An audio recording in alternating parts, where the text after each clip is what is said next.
कि हर पल में खुशियां देती है माँ, कि हर पल में खुशियां देती है माँ, कि अपनी जिंदगी में जीवन देती है माँ। इसलिए भगवान क्या है, माँ की पूजा करो, क्योंकि भगवान को भी जन्म देती है माँ।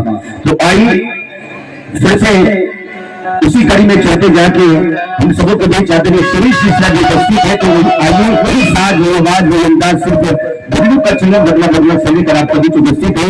तो आइए फिर से सुनते हैं यहाँ से आदरणीय श्री मिश्रा जी को।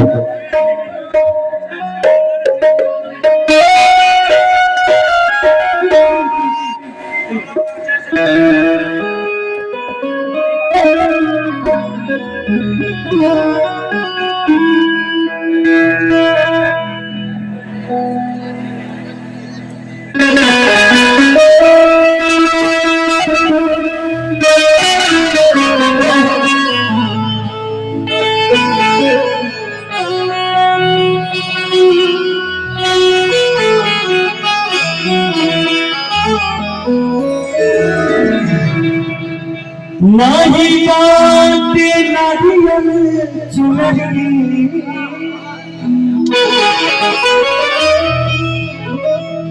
नाही बाटे नारियल चुनरी, नहीं बाटे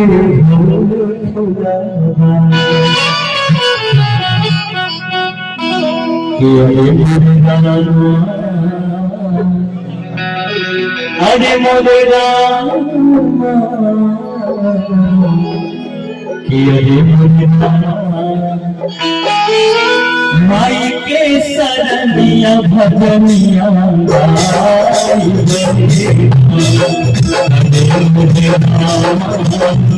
माई के सरनिया भजनिया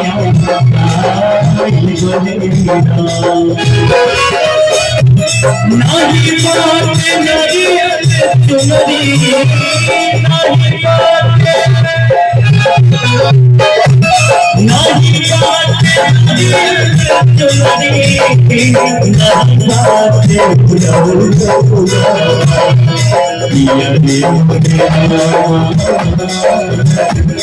हरे मोरे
बोलिए शेरावाली मैया की, बोलिए काली मैया की।